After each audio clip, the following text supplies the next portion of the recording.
yaşarken. Ne demek istersin ana? Yok bir şey. Ana.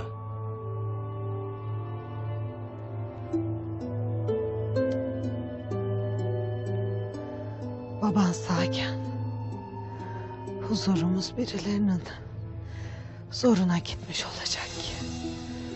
Hakkımızda mesnetsiz dedikodular yaymışlar. Yarın mahkemede bunları kendi kulağına duyacaksın. Korkut Bey'imin yasını yaşarken bu iffetsiz dedikoduları duymak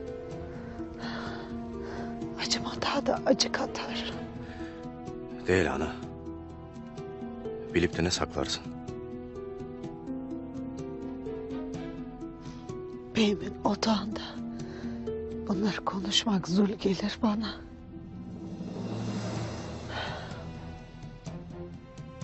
Lakin madem sorarsın, gayrı bu obanın beyi olarak belki de bilmen daha doğru olur.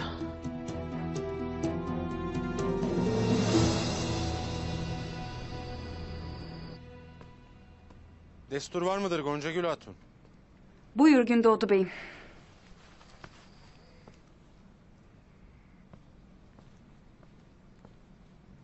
Gümüştekin Bey'imden müsaade aldım. Seninle bir konuşmak isterim.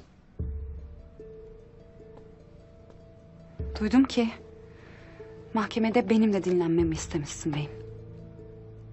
Belli ki Selcan Hatun senin de aklını bulandırmış iftiralarıyla. Gayrı uğursuz sırların saklandığı testeyi kırmışsın. Hayırlı da olmuş. Vakti gelmişti. Mahkemede bildiğim her şeyi anlatacağım. O vakit sen de her şeyi öğreneceksin beyim. Gonca Gül Hatun, benim mahkemeye kadar nefesim var mı bilmem. Bana indi. Burada her şeyi anlat. Gayrı benim sabrım kalmamıştır.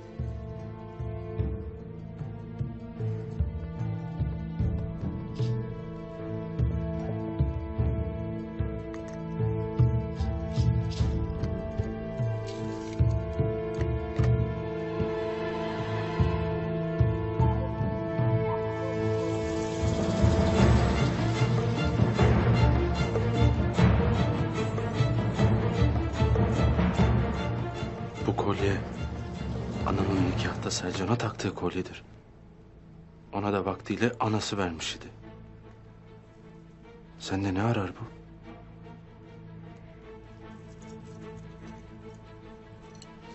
Selcan Hatun tahminimden daha tehlikeli bir kadınmış Gündoğdu Bey'im. Kusura bakmayasın böyle dediğim için. Fitne tohumlarını anasının yadigarı bu kolyeyle saçmak istermiş meğer. Ne demek istersin Gonca Gül?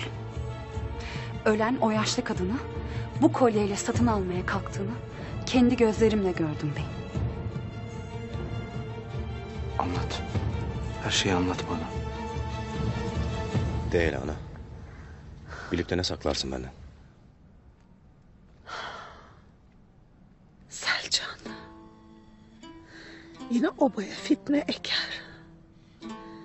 Veba gibi obada yalanları yayılır. Anlat ana. Anlat ki gereğini yapayım. Ölmek Selcan'ın iftiralarına uğramaktan daha iyiydi benim için. Güya rahmetli anan sağken Korkut Bey'imle aramda gayrimeşru ilişki varmış. Her şey o uğursuz avradın ağzından çıkar. Baban sağken kulağına çalınmasın, üzülüp harap olmasın diye üstüne gitmedim. Gayrı takatim kalmamıştır.